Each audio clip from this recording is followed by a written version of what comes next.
Economy हासिल करने की ताकत रखने वाले जिस देश का लोहा पूरी दुनिया मानती है वो है भारत।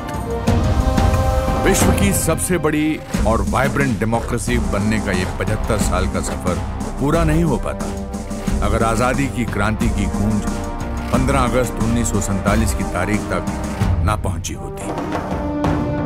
आज जो हम स्वतंत्र भारत में सांस ले रहे हैं उसके पीछे लाखों बेटे बेटियों, उनका त्याग, उनका बलिदान आज नमन करने का ये पर्व है।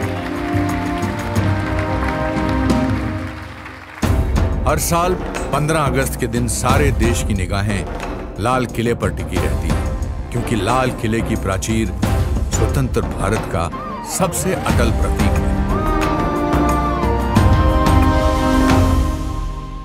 नमस्कार, मैं अनुपम खेर आज आपको सुनाऊंगा इस स्वतंत्र भारत की कहानी, the story of free India. इस देश के 140 करोड़ लोगों के उन नायकों की जुबानी जो जब जब बोलते हैं हम गर्व से देखते हैं और दुनिया गौर से सुनती है। लाल किले से गूंज। आज हम एक आजाद मुल्क हैं। भारत दुनिया के देशों में एक बड़ा देश होगा। हम इतिहास बना रहे हैं। हम भारत की जनता को मजबूत कर पाएंगे। कारो पर्वत से लेकर गिलगित तक इसका विस्तार है। भारत के सपनों और आकांक्षाओं को पूरा करने से कोई भी बाधा अब हमें रोक नहीं सकती। जय हिंद, जय हिंद।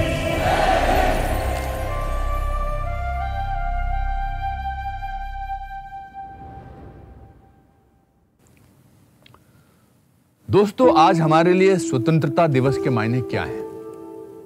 शायद कुछ लोगों के लिए महज एक छुट्टी, बच्चों के लिए स्कूल की परेड, या फिर ये कह देना कि आज देश आजाद हुआ था, we got our freedom today. लेकिन जब मैंने इस देश की मिट्टी पे जन्म लिया तब तक भारत ने अपनी आजादी के 8 साल पूरे किए थे। इसलिए आप कह सकते हैं कि मैंने और आजाद भारत ने अपना बचपन और जवानी साथ साथ जिए हैं। शायद इसीलिए मेरे लिए ये दिन खास है। इस वक्त मैं जहां मौजूद हूं वो आजाद भारत के प्रधानमंत्रियों का गौरवशाली इतिहास संजोने वाली इमारत है। तो दोस्तों, तैयार हो जाइए क्योंकि आज मैं आपको सुनाऊंगा स्वतंत्र भारत की कहानी इस देश के प्राइम मिनिस्टर्स की स्पीचेस की जुबानी। पीएम के 75 भाषणों के मंथन से कैसे बना आजादी का अमृत महोत्सव। 16 अगस्त 1947 को देश के पहले प्रधानमंत्री पंडित जवाहरलाल नेहरू ने लाल किले पर तिरंगा फहराया और 8 मिनट के भाषण से देश को संबोधित किया। भाइयों और बहनों, आज एक शुभ और मुबारक दिन है। जो स्वप्न हमने बरसों से देखा था वो कुछ हमारे आंखों के सामने आ गया और ये बात तय हो गई कि हिंदुस्तान के ऊपर कोई गैर हुकूमत अब नहीं रहेगी। आज हम एक आजाद लोग हैं, आजाद मुल्क है। आजादी सिर्फ बंटवारा ही नहीं बल्कि गरीबी और 40 करोड़ लोगों का पेट भरने का संकट भी साथ लाई थी, क्योंकि बंटवारे में अनाज उगाने वाले इलाके पाकिस्तान को मिले, गेहूं उगाने वाला पंजाब और चावल उगाने वाला ईस्ट पाकिस्तान यानी आज का बांग्लादेश। करीब 1 दशक तक भूख और अनाज की कमी देश के पहले प्रधानमंत्री नेहरू की स्पीचेस में गूंजती रही। लेकिन इस गंभीर मुद्दे पर नेहरू ने देश की जनता को एक अजीबोगरीब बात बोलकर हैरान कर दिया। अनाज की पैदावार पर जोर देने की बजाय नेहरू ने खपत कंट्रोल करने की कोशिश की। हमारा आपका काम है इस वक्त जो बड़े सवाल हैं, खाने का सवाल है, खाने को पैदा करना, खाने को जाया नहीं करना। जो आदमी उसको जाया करता है, जो आदमी इस वक्त दिखाने की एर फेर में दावत वगैरह में जाया करता है, वो अपने देश के खिलाफ गुनाह करता है। हर तरफ अनाज के लिए हाहाकार मची हुई थी और ऐसे में नेहरू ने इसका ठीकरा व्यापारियों पर फोड़ दिया। और दूसरी परेशानी की बात यह है कि हमारे मुल्क में काफी लोग ऐसे हैं जो अब तक पैसा बनाने की कोशिश करते हैं दूसरे की मुसीबत से। चाहे वो व्यापारी हो या दुकानदार हो या और हो, खुद गर्जी में जमा करते हैं खाने का सामान ताकि ज़्यादा दाम मिले या कभी साल 2 साल बाद उन्हें ज़रूरत हो तो उसको काम में ला सकें। पंचवर्षीय योजनाएं देने वाले नेहरू खुद मानते थे कि सरकारी योजनाएं जमीन पर पहुंचने से पहले या तो दम तोड़ देती थी या फिर पूरा होने में देर लगती, लेकिन अपनी ही ब्यूरोक्रेसी को जवाबदेह नहीं बना पाए। हम बड़े बड़े नक्शे बनाते और प्लान बनाते कि चलो भाई यहाँ सड़कें बनाने में 50 लाख रुपए या 1 करोड़ रुपए खर्च होंगे, 1 करोड़ रुपए लाओ। हमारे दफ्तरों में बड़े बड़े फाइल बनते ऊंचे, लेकिन वो सड़कें और वो विद्यालय वो नहीं बनते या अरसे बाद बनते। ये तरीका है, गवर्नमेंट जरा हल्के चलती है, मुश्किल तो ये है।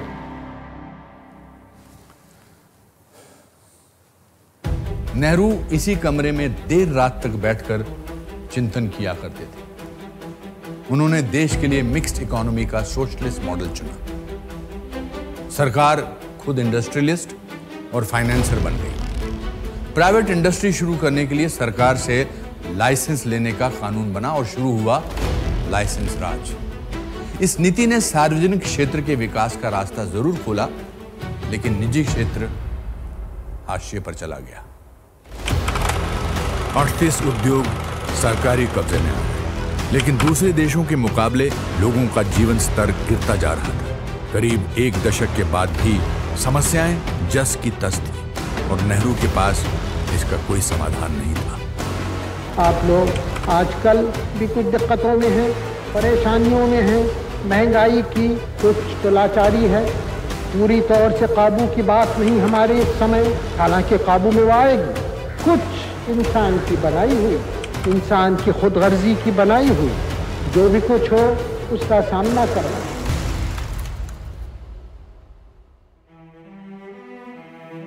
बिजनेसमैन को नेहरू शक की नजर से देखते थे। कई ऐसे कानून बनाए गए जिसमें एंटरप्रेन्योर्स का दम घुटने लगा। नेहरू काला बाजारी से निपटने में अपनी सरकार की लाचारी जाहिर करते रहे। उस पार लाल किले से अपने भाषण में नेहरू ने यह कहकर भी चौंका दिया कि देश के लोग मेहनती नहीं हैं। हमारे यहाँ अभी हिंदुस्तान में काफी मेहनत करने की आदत आमतौर से नहीं हुई। हमारा कसूर नहीं, आदतें ऐसी पड़ जाती हैं वाकयात से, लेकिन बात यह है कि हम उतना काम नहीं करते जितना कि यूरोप वाले या जापान वाले या चीन वाले या रूस वाले कहीं करते हैं। ये न समझिए कि वो कौमें खुशहाल हो गई कोई जादू से, मेहनत से हुई हैं और अकल से हुई हैं। नेहरू विदेशियों की तारीफ कर रहे थे और पड़ोसी देशों पर भी उनकी विदेश नीति सॉफ्ट रही। उम्मीद थी कि कश्मीर में लगातार खून खराबा कर रहे पाकिस्तान को जरूर ललकारेंगे, लेकिन वो उसे दिल का टुकड़ा कहते रहे। उधर चीन दौरे में उन्होंने पंचशील समझौता किया और बॉर्डर डिस्प्यूट पर बातचीत आगे बढ़ाई। जब वो भारत लौटे तो हिंदी चीनी भाई भाई का नारा लगने लगा, लेकिन समझौते के बावजूद 20 अक्टूबर 1962 को लद्दाख में चीन ने हमला कर दिया। नेहरू ने 2 महीने पहले ही लाल किले से चीन की नीयत पर शक जता दिया था और देश को ना घबराने का भरोसा भी दिया था। युद्ध में भारत को चीन से शिकस्त मिली, लेकिन नेहरू ने देश को हार में जीत का मंत्र सुना दिया। हमें तकलीफ हुई, परेशानी हुई, लेकिन उसका भी नतीजा एक अच्छा हुआ। वो ये कि उसने हमें इस गफलत से निकाला और सारे मुल्क में नई हवा छिड़ी और लोग तैयार होने लगे और हर तरफ एक जोश था और एक कुर्बानी की जाती थी। इस जंग में देश के 1,500 सैनिक शहीद हो गए, इतने ही घायल हुए। हैरानी की बात यह है कि नेहरू ने सैनिकों की शहादत का लाल किले से जिक्र तक नहीं किया। नेहरू 17 साल यानी अब तक के सबसे लंबे अरसे तक के पीएम रहे। अपने कार्यकाल में उन्होंने देश को लोकतंत्र के नए मंदिर दिए, लेकिन कैम्ब्रिज में पढ़े नेहरू खुद को एक आउट ऑफ प्लेस पूर्वी और पश्चिमी सोच का विचित्र मिश्रण मानते थे। शायद इसीलिए भारत को रूसी सोशलिस्ट सोच देने के साथ साथ स्वदेशी अचकन और टोपी पहनकर देश का लोकतंत्र पिरोने वाले पंडित नेहरू के आज जितने चाहने वाले हैं उतने ही आलोचक भी। 27 मई 1964 को देश के पहले प्रधानमंत्री नेहरू का निधन हो गया।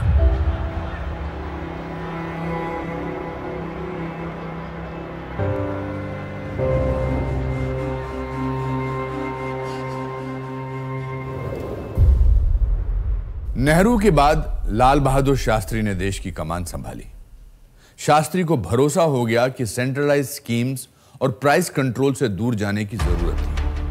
उन्होंने कृषि पर ध्यान केंद्रित किया, निजी उद्यम और विदेशी निवेश को बल दिया और देश में व्हाइट रेवोल्यूशन और ग्रीन रेवोल्यूशन की शुरुआत की।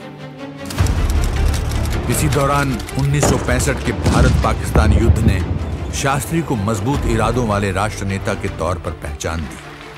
शास्त्री ने लाल किले से अब तक दिल का टुकड़ा कहे जाने वाले पाकिस्तान को ईंट का जवाब पत्थर से देने का ऐलान कर दिया। साथ ही उन्होंने देश को जय जवान जय किसान का भी नारा दिया। आज समय है, कोई हमें आराम का वक्त नहीं। आज एक त्याग का, बलिदान का, कुर्बानी का जो भी रास्ता हो वो हमें अख्तियार करने के लिए तैयार रहना हो। और मैं आपकी तरफ से ये कहने वाला हूँ और कहना चाहता हूँ कि कश्मीर का एक टुकड़ा भी पाकिस्तान को मिलने वाला नहीं है।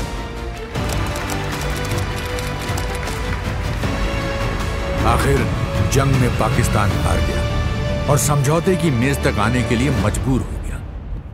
10 जनवरी 1966 को शास्त्री जी और पाकिस्तान के राष्ट्रपति अयूब खान ने ताशकंद में एक शांति समझौते पर हस्ताक्षर किए। लेकिन दूसरे ही दिन ताशकंद में शास्त्री जी का अचानक निधन हो गया। ये बताया गया कि उन्हें दिल का दौरा पड़ा था। शास्त्री जी ने केवल 2 बार लाल किले से भाषण दिया। लोगों की नब्ज और समस्याओं को समझने वाले शास्त्री जी अभी देश को पटरी पर ला ही रहे थे कि हमने उन्हें खो दिया। उनकी मौत का राज आज भी देश के बड़े अनसॉल्व्ड मिस्ट्रीज में से एक है।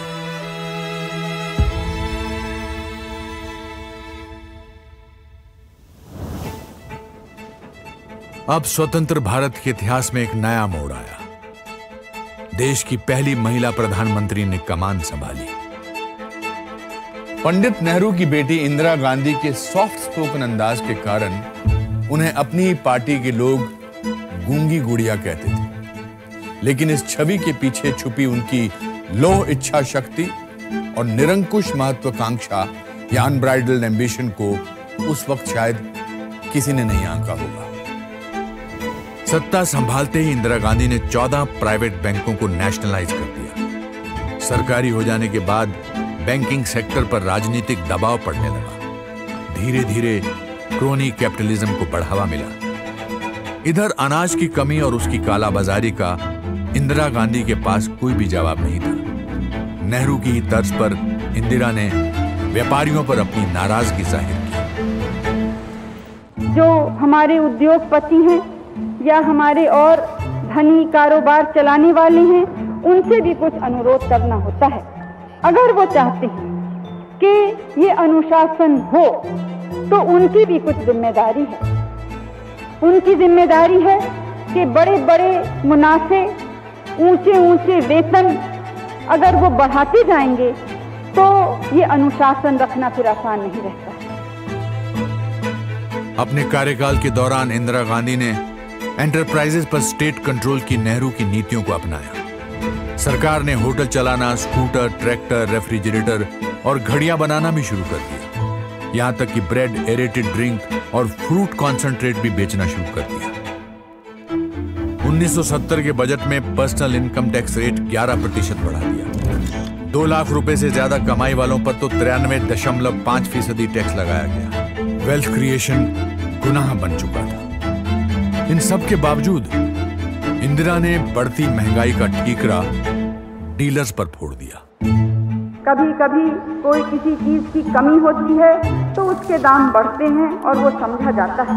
लेकिन कभी कभी एक वस्तु पे टैक्स लगता है और दूसरी वस्तु जिनका जरा भी उससे संबंध नहीं है उनके दाम भी बढ़ जाते हैं। कौन बढ़ाता है, क्यों बढ़ते हैं? 1971 और 72 का दौर मुझे अच्छी तरह याद है। मैं शिमला में रहता था, जो कि आर्मी के वेस्टर्न कमांड का हेडक्वार्टर था। अचानक खबर मिली कि 3 दिसंबर की रात को पाकिस्तान ने इंडियन एयर बेसिस पर हवाई हमले किए हैं। तीसरी इंडो पाक जंग छिड़ चुकी थी। जंग के दौरान रात में सायरन और ब्लैकआउट मैं कभी नहीं भूल सकता। ये 2 साल इंदिरा की कूटनीति और राजनीति दोनों के लिए महत्वपूर्ण। इंदिरा ने नई कांग्रेस बनाकर चुनाव जीते और पाकिस्तान को 2 टुकड़ों में बांटकर बांग्लादेश बना दिया। गूंगी गुड़िया कही जाने वाली इंदिरा गांधी अब आयरन लेडी बन गई थी। यह अलग बात है कि जंग के खर्चों का दबाव सरकारी खजाने पर भारी पड़ रहा था। हैरानी की बात थी कि आजादी के 27 साल बाद भी लोगों की रोजमर्रा की समस्याएं ज्यों की त्यों थी।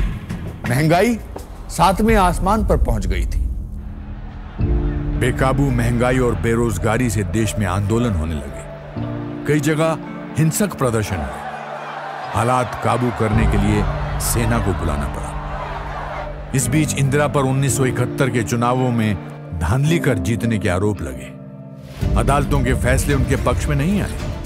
आखिर 26 जून 1975 को प्रधानमंत्री इंदिरा गांधी ने इमरजेंसी लगाने का ऐलान कर दिया। लाल किले से अपने भाषण में उन्होंने इमरजेंसी को कड़वी गोली समझकर जायज ठहराने की कोशिश की।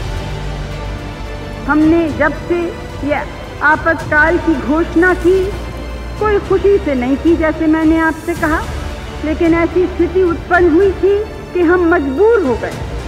कहते हैं कि हर काले बादल के पीछे रोशनी होती है, वैसे कभी कभी एक कठोर कदम भी लेना हो, जैसे बीमारी में कड़वी दवा भी पीनी पड़ती है।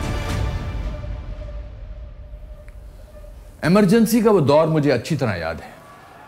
पूरी दिल्ली की बिजली काट दी गई थी।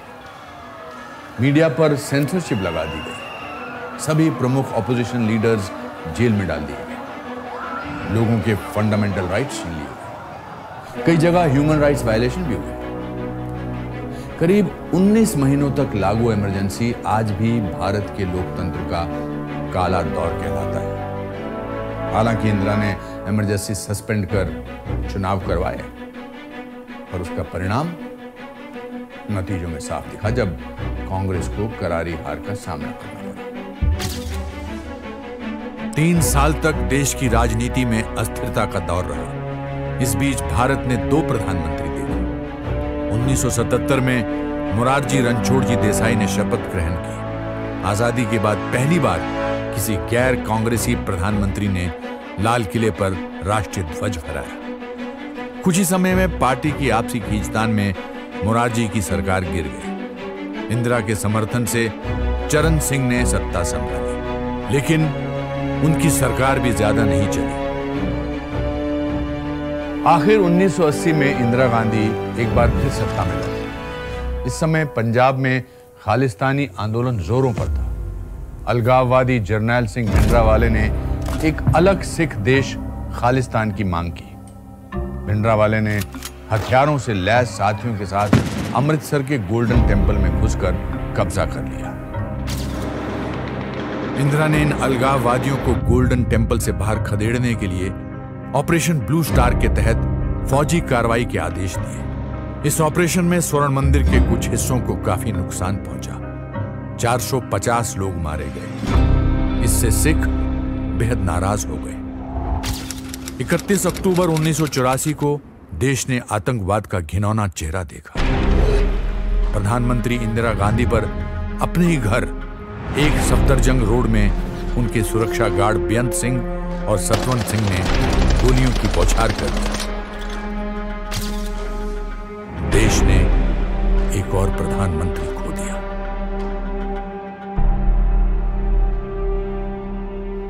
देश की राजनीति में तूफान खड़ा कर देने वाली इंदिरा के बाद उनके बेटे राजीव गांधी ने कार्यभार संभाला। पेशे से पायलट 40 वर्षीय राजीव सबसे कम उम्र के प्रधानमंत्री बने। लेकिन उनके सामने भी तूफान उमड़ रहा था। इंदिरा की हत्या के बाद दिल्ली समेत देश के कई हिस्सों में सिख विरोधी दंगे हुए।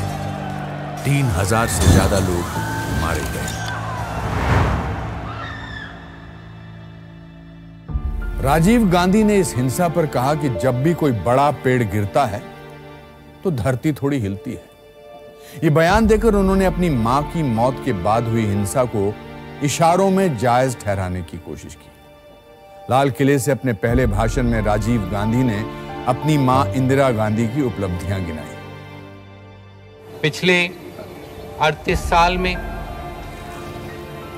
हमने बहुत तरक्की करी। इंदिरा जी ने और भी जोर लगाया गरीबी हटाने में। पिछले 5 साल में उन्होंने 49% से करीब 63% तक भारत की जनता को गरीबी रेखा से ऊपर कर दिया। लाल किले से प्रधानमंत्रियों के भाषण को लेकर एक दिलचस्प किस्सा है जो शायद कम लोगों को पता होगा।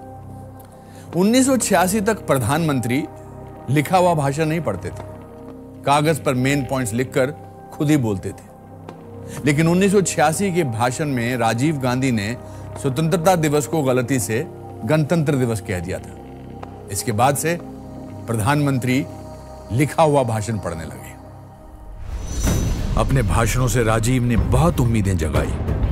भारत को 21वीं सदी की दिशा में ले जाने की तैयारी में देश में पहली बार टेलीफोन्स, ऑटोमोबाइल्स, कंप्यूटर्स, टीवी समेत तमाम तरह के टेक्निकल गुड्स और टेक्निकल जॉब्स पर जोर दिया जाने लगा। देश में फैली करप्शन पर काबू पाने के लिए भी कई कदम उठाए, जिसके चलते मीडिया ने उन्हें मिस्टर क्लीन का नाम दिया और आखिरकार मिस्टर क्लीन पर ही भ्रष्टाचार के आरोप लगने लगे। 1988 की स्पीच में राजीव गांधी ने यह कहकर हैरान कर दिया कि सरकार 1 रुपया भेजती है तो जनता के पास 15 पैसे पहुंचते हैं। यह बात उन्होंने अपनी ही सरकार और नौकरशाहों के लिए कही। लेकिन जोश में उन्होंने कुछ ऐसा भी कह दिया जिसे सुनकर सब लोग हक्के बक्के रह गए। पहली बार हमें दूसरों के दरवाजे पे बर्तन लेके पहुंचना नहीं पड़ा था। ये गौरव की बात है, ये शान की बात है और ये हम कर पाए हैं क्योंकि 40 साल से जो पंडित जी ने, इंदिरा जी ने काम किया था, उसका नतीजा आज हमारे सामने है।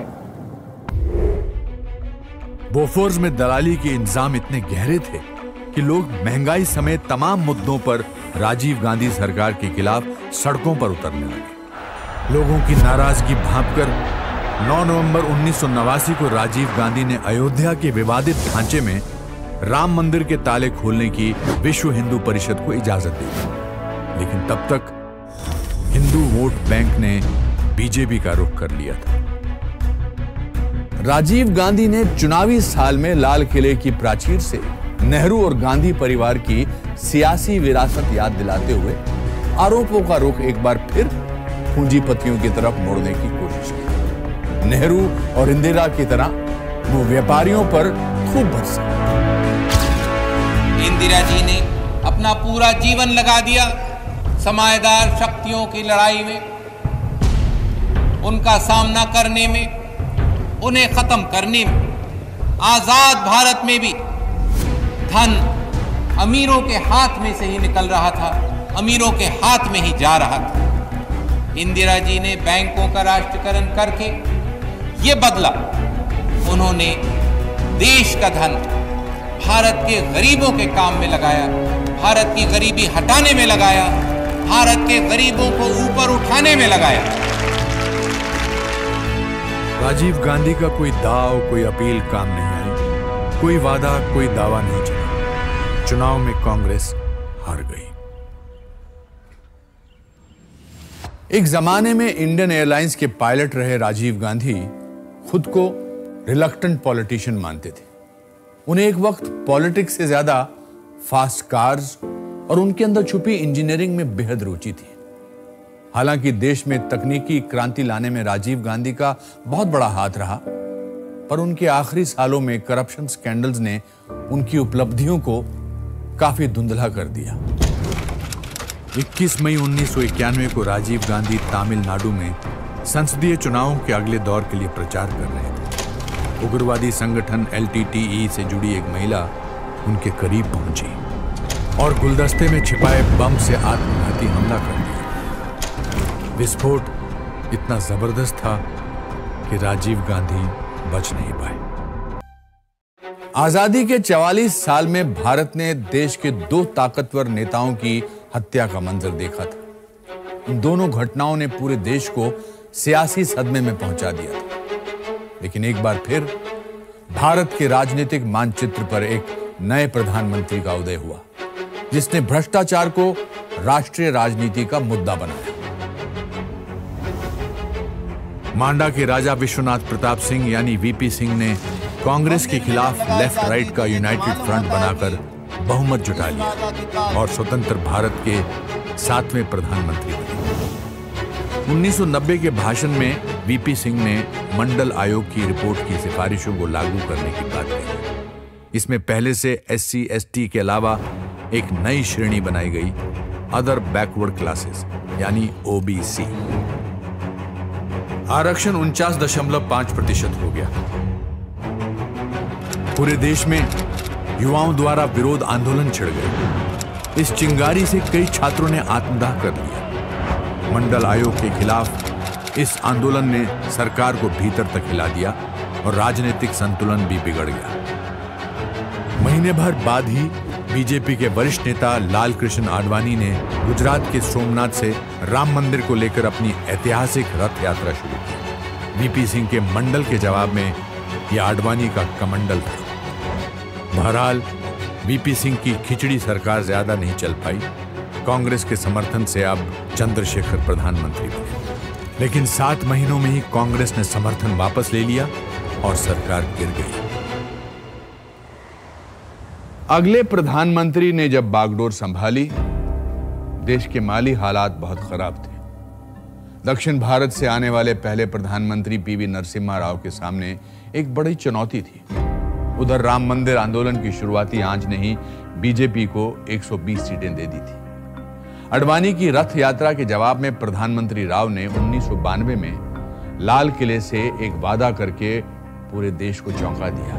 हमारी ये इच्छा है, हमारी ये नीति है कि वहां मंदिर बने, भव्य मंदिर बने, लेकिन मस्जिद न टूटे। ये हमारा फॉर्मूला है, ये हमारा निश्चय है और ये हमारा फैसला है।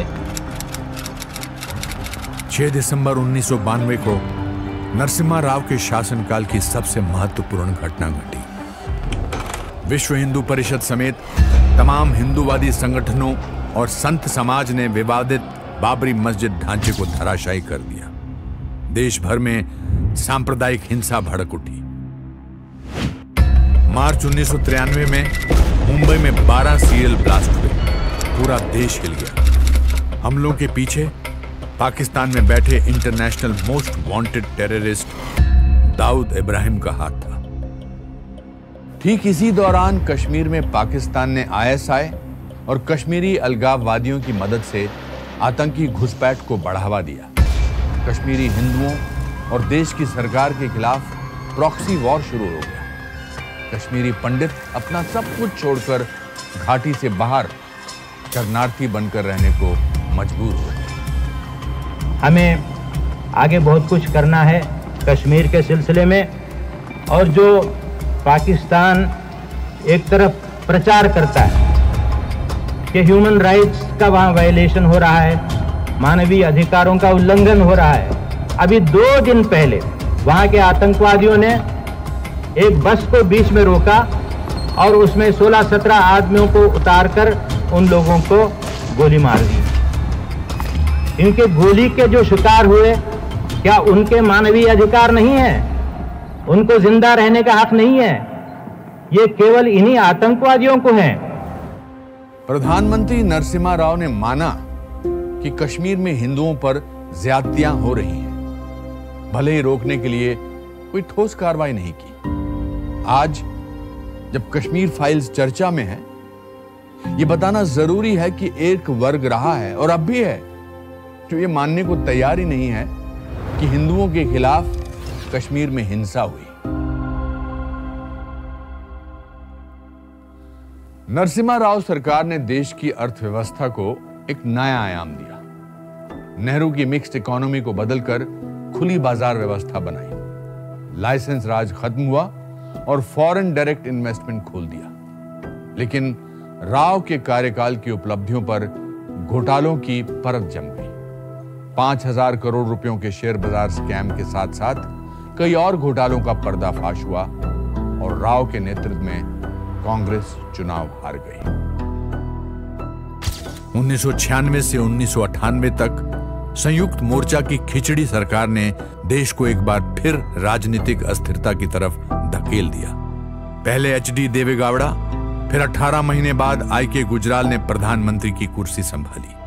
3 साल में संयुक्त मोर्चा की 2 सरकारें गिर चुकी थी। लोकसभा भंग करने के अलावा और कोई चारा नहीं था। एक बार फिर देश में मिड टर्म इलेक्शन करवाने पड़े।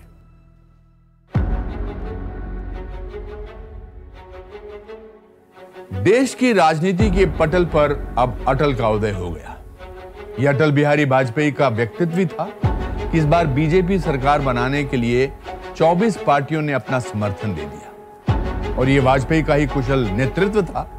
कितने सहयोगियों को साथ रखकर एनडीए सरकार चलाई। वाजपेयी सरकार की एंट्री भी धमाकेदार हुई। मई 1998 में राजस्थान के पोखरण में हुए 5 अंडरग्राउंड न्यूक्लियर टेस्ट ने पूरी दुनिया में खलबली मचा दी। इन धमाकों को लेकर लाल किले से अपने पहले भाषण में वाजपेयी ने कुछ ऐसा कह दिया जो पहले कभी नहीं हुआ था। 25 वर्ष पूर्व श्रीमती इंदिरा गांधी ने जिस कार्य की नींव रखी थी, मैंने उस पर इमारत खड़ा करने का प्रयास किया है। वाजपेयी ने अपनी स्टेट्समैनशिप का परिचय देते हुए अपनी उपलब्धि का सेहरा विपक्ष के पीएम के सर बांध दिया। इसी भाषण में वाजपेयी ने पाकिस्तान को 2 टूक कह दिया कि भारत की सरहद पाक अधिकृत कश्मीर यानी पीओके तक है। लद्दाख से लेकर निकोबार तक फैला हुआ है ये देश। गारो पर्वत से लेकर गिलगित तक इसका विस्तार है। ये एक प्राचीन देश है। इसकी सभ्यता और संस्कृति 5,000 वर्ष से भी अधिक पुरानी है। पाकिस्तान को खरी खोटी सुनाने के साथ ही प्रधानमंत्री वाजपेयी ने एक बड़ी कूटनीतिक कोशिश की। 19 फरवरी 1999 को उन्होंने दिल्ली से लाहौर के बीच बस सेवा शुरू करवाई। वाजपेयी खुद बस में सवार होकर पाकिस्तान पहुंचे। पाकिस्तान के प्रधानमंत्री नवाज शरीफ अगवानी के लिए मौजूद थे। कश्मीर विवाद और पाकिस्तान के साथ दूसरे मामलों को सुलझाने के लिए लाहौर घोषणा पत्र बना। 2 महीने बाद ही जम्मू कश्मीर के कारगिल सेक्टर में पाकिस्तानी सेना ने घुसपैठ कर कब्जा जमा लिया। मई से जुलाई तक चली इस जंग में भारत ने पाकिस्तानी सेना और घुसपैठियों के पांव उखाड़ दिए।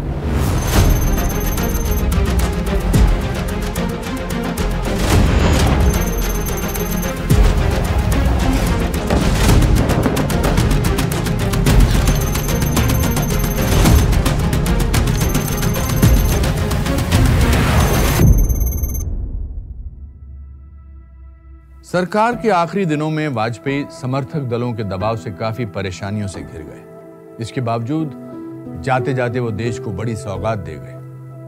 2003 में चंद्रयान मिशन की शुरुआत की। दिल्ली में पहली मेट्रो परियोजना को मंजूरी दी। सड़कों और टेलीकम्युनिकेशन के जाल से भारत विकास की रफ्तार भरने लगा। मई 2004 में भारतीय जनता पार्टी चुनाव हार गई। कांग्रेस लेफ्ट के सहयोग से सत्ता में आई। सोनिया गांधी ने अपने विदेशी मूल को लेकर प्रधानमंत्री बनने से इनकार कर दिया। वरिष्ठ पार्टी नेताओं को दरकिनार कर सोनिया ने मंजे हुए पॉलिटिशियन की जगह एक टेक्नोक्रेट मनमोहन सिंह को प्रधानमंत्री बनाया। बढ़ती महंगाई को लेकर यूपीए सरकार निशाने पर थी। मनमोहन सिंह ने नेहरू गांधी की ही तरह लाल किले से गजब इन्फ्लेशन की अजब वजह बताई। हमें ये बात समझनी होगी कि यदि हम चाहते हैं कि हमारे किसानों की आमदनी बढ़े तो उनकी पैदा की गई वस्तुओं की कीमतें कुछ ना कुछ बढ़ेंगी ही। जब समाज के दूसरे वर्गों की आमदनी बढ़ती है तो हमारे किसानों की आमदनी क्यों ना बढ़े। मनमोहन सरकार की एक चाबी गठबंधन के सहयोगियों के हाथ थी। लेफ्ट के समर्थन से इकोनॉमिक रिफॉर्म्स मुमकिन नहीं थे। दूसरी तरफ यूपीए सरकार को सलाह देने के लिए सोनिया गांधी ने नेशनल एडवाइजरी काउंसिल बनाई और खुद उसकी चेयरमैन बन गई। ये पहली बार हुआ था कि प्रधानमंत्री को गवर्नेंस और नीति निर्धारण के लिए अपने पार्टी अध्यक्ष पर निर्भर रहना पड़ा। और ऐसा पहली बार हुआ जब लाल किले से किसी पीएम ने रूलिंग पार्टी के अध्यक्ष का नाम लिया। हमारी पूर्व प्रधानमंत्री श्रीमती इंदिरा गांधी जी ने कहा था गरीबी हटा। हमारी नेता श्रीमती सोनिया गांधी ने हमें नारा दिया है रोजगार बढ़ा। 26 नवंबर 2008 मैं उस दिन मुंबई में रात करीब 8:30 बजे जो खबर मिली उस समय हिल गया। मुंबई के 2 मशहूर होटल्स पर 10 आतंकियों ने हमले किए। 180 से ज्यादा लोग मारे गए और तकरीबन 800 लोग बुरी तरह घायल हो गए। पूरे देश और दुनिया ने इस खौफनाक मंजर को देखा। 2009 में मनमोहन सिंह दोबारा प्रधानमंत्री बने। उन्होंने लाल किले से अपने भाषण में इस घटना का जिक्र तो जरूर किया, लेकिन शहीदों को श्रद्धांजलि नहीं दी। मुंबई में पिछले नवंबर में हुए भयानक आतंकी हमले के बाद हमारी सरकार ने इसके खिलाफ कई कदम उठाए हैं। आतंकी गतिविधियों को ख़त्म करने के लिए हमारी इंटेलिजेंस एजेंसी और सुरक्षा बलों को लगातार बेहतर बनाया जा रहा है। मुझे यकीन है कि समाज के सभी तबकों के भरपूर सहयोग से हम अपने देश से आतंकवाद को ख़त्म करने में ज़रूर कामयाब होंगे। मनमोहन सिंह के कार्यकाल में इकोनॉमी सबसे तेजी से बढ़ी, लेकिन आतंकी हमले, 2G स्कैम, CWG घोटाला, अगस्ता हेलीकॉप्टर घोटाला के एक के बाद एक मामलों से देश की जनता का गुस्सा भड़क उठा था। घोटालों की लंबी होती फहरिस्त के बावजूद डॉक्टर मनमोहन सिंह के पास भ्रष्टाचार का कोई इलाज नहीं था। देश की जनता ने 2014 के आम चुनाव में एक ऐसा फैसला सुनाया जिसकी गूंज बहुत दूर और बहुत देर तक बरकरार रहने वाली है। 26 मई 2014 को राष्ट्रपति भवन के भव्य समारोह में पहली बार स्वतंत्र भारत में पैदा हुए चाय वाले के बेटे नरेंद्र दामोदर दास मोदी ने प्रधानमंत्री पद की शपथ ली और आजाद भारत को एक ऐसा नेता दिया जिसकी नीतियों और रणनीतियों में देश के 140 करोड़ लोगों का जिक्र हमेशा रहने वाला था। प्रधानमंत्री पद की शपथ लेने के 2 महीने बाद नरेंद्र मोदी ने लाल किले से अपना पहला भाषण दिया। अपनी स्पीच में उन्होंने एक नई मिसाल पेश की। वाजपेयी की तर्ज पर उन्होंने आजाद भारत के निर्माण में सभी भूतपूर्व प्रधानमंत्रियों के योगदान को सराहा। आजादी के बाद देश आज जहां पहुंचा है उसमें इस देश के सभी प्रधानमंत्रियों का योगदान है। महात्मा गांधी की 150वीं वर्षगांठ पर पीएम मोदी ने देश को सबसे बड़ा सैनिटाइजेशन प्रोग्राम दिया। स्वच्छता अभियान को लेकर पीएम मोदी ने ऐसा जुनून दिखाया जो शायद ही पहले कभी देखने को मिला था। उन्होंने खुद हाथ में झाड़ू लेकर सफाई की और इस अभियान को जन आंदोलन बना दिया। कथनी के साथ करनी पर भी विश्वास रखने वाले नरेंद्र मोदी कुर्सी संभालते ही एक्शन में आ गए। समाज के आखिरी पायदान पर खड़े उस आदमी को बल दिया जिसके पास बैंक अकाउंट तक नहीं था।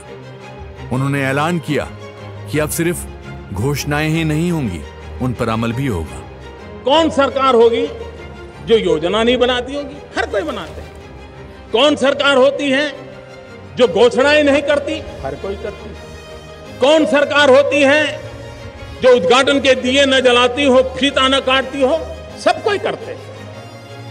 लेकिन कसौटी इस बात पे होती है कि हम जिन बातों को करते हैं उसको पूरा करते हैं कि नहीं करते। मोदी ने विदेशों से काला धन वापस लाने के लिए एसआईटी बनाई, make in India, startup India और डिजिटल इंडिया जैसी योजनाओं को प्रोत्साहित किया।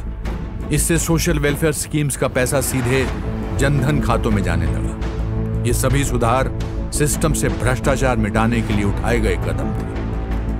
अब मोदी का फोकस वहां गया जिस पर अब तक किसी ने ज्यादा ध्यान नहीं दिया था, महिलाओं का उत्थान और सम्मान। एलपीजी के गैस कनेक्शन गरीब परिवारों को देने का हमने बीड़ा उठाया है। उज्ज्वला योजना के तहत मेरी गरीब मां को चूल्हे के धुएं से मुक्ति दिलाने का अभियान बहुत तेजी से चलाया है। और बेटी बचाओ बेटी पढ़ाओ में हमने जो इनिशिएटिव लिए हैं उसमें अभी भी मुझे समाज के सहयोग की आवश्यकता है। घर में एक महिला भी अगर शिक्षित है, शारीरिक रूप से सशक्त है, आर्थिक रूप से स्वतंत्र है, एक महिला गरीब से गरीब परिवार को भी गरीबी से बाहर निकालने की ताकत रखती है।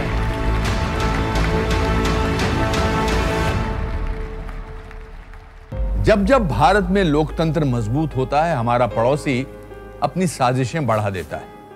प्रधानमंत्री मोदी लगातार चेतावनी देते रहे। बिना नाम लिए मोदी को पाकिस्तान के बारे में उसी की भाषा में बोलना पड़ा जिसका वो हकदार था। उन्होंने वाजपेयी की विरासत को आगे बढ़ाया और 2016 के भाषण में लाल किले से साफ कर दिया कि पीओके भारत का हिस्सा है। मैं आज लाल किले की प्राचीर से बलूचिस्तान के लोगों का, गिलगिट के लोगों का, पाक के कब्जे वाले कश्मीर के लोगों का मैं आज तहे दिल से आभार व्यक्त करना चाहता हूं।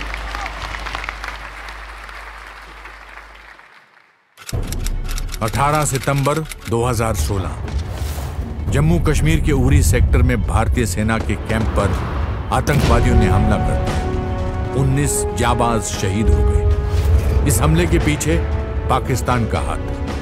ठीक 10 दिन बाद मोदी ने मुंह तोड़ जवाब दे दिया। भारतीय सेना के जाबाज कमांडोज ने सर्जिकल स्ट्राइक को अंजाम दिया। पीओके में घुसकर भारत की स्पेशल फोर्सेस ने आतंकवादियों के ट्रेनिंग कैंप्स को बर्बाद कर दिया।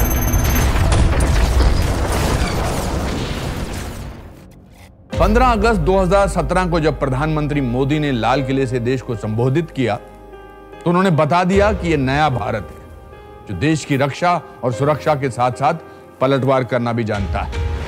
हमारा देश, हमारी सेनाएं, हमारे वीर पुरुष, उन्होंने जब जब मौका आया है अपना कर्तव्य दिखाया, अपना सामर्थ्य दिखाया है। बलिदान की पराकाष्ठा करने में ये हमारे वीर कभी पीछे नहीं रहे हैं। और जब सर्जिकल स्ट्राइक हुई, दुनिया को हमारा लोहा मानना पड़ा की भी कोशिशें की। लेकिन कोरोना संकट के बीचों बीच 5 मई 2020 को लद्दाख में चीनी सेना और भारतीय सैनिकों के बीच हिंसक झड़प हुई। भारत के 20 सैनिक शहीद हो गए। चीन को भी भारी नुकसान हुआ। 2020 के भाषण में प्रधानमंत्री मोदी ने गलवान के शहीदों को नमन किया और चीन को कड़ा संदेश दिया। पूर्वक नमन करता हूं। कोरोना महामारी ने पूरी दुनिया को हिलाकर रख दिया था। ऐसी महामारी 100 साल में नहीं देखी गई, पर देश ने हिम्मत नहीं हारी। जब अमेरिका, रूस और चीन जैसे देश कोरोना की दवा और टीका तलाश रहे थे, तब भारत ने 150 से ज्यादा देशों को दवाएं दी। इतना ही नहीं, 10 महीनों में कोविड टीकों की 100 करोड़ डोजेज देश की जनता को लगा दी गई। भारत ने देश दुनिया को मुफ्त टीके देकर कोविड काल में भी बेमिसाल कूटनीति की मिसाल कायम कर दी। कोविशील्ड और कोवैक्सीन टीके देश में ही बनाए गए।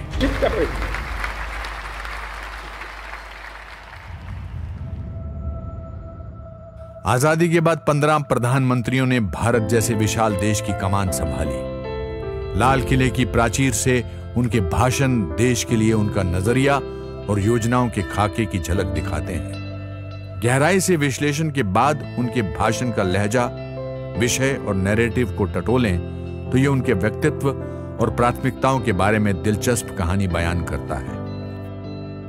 जवाहरलाल नेहरू और इंदिरा गांधी करिश्माई नेता जरूर थे, लेकिन उनके भाषणों से डेटा और डिटेल गायब थे। दोनों के भाषण में लोगों के प्रति तिरस्कार और झिड़कने का लहजा झलकता था, और समाधान के बजाय समस्याओं पर ज्यादा जोर रहा। दोनों ने कारोबारी समुदाय को हमेशा शक की नजर से देखा। इसके उलट शास्त्री जी राष्ट्र के लिए एक मजबूत दृष्टि के साथ दयालु और दृढ़ संकल्प नेता के तौर पर सामने आए।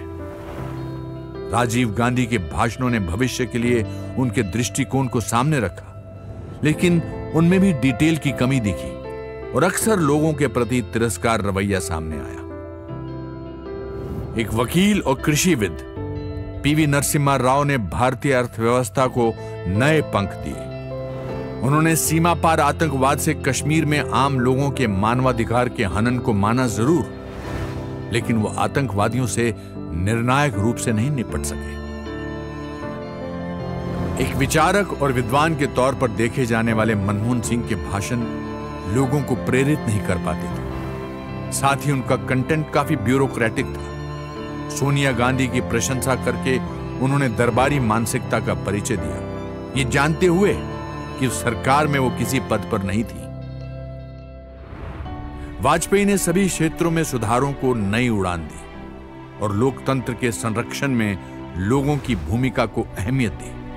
उन्होंने और मोदी दोनों ने पूर्ववर्तियों के योगदान को शालीनता से स्वीकार किया।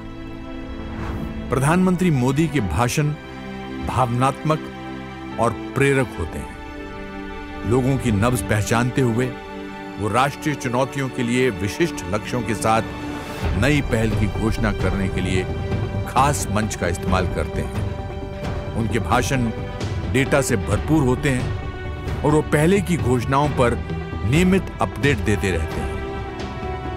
मोदी भारतीयता के राष्ट्रवाद पर गर्व महसूस करते हैं और नए भारत की कहानी सुनने के लिए आज पूरी दुनिया आतुर है।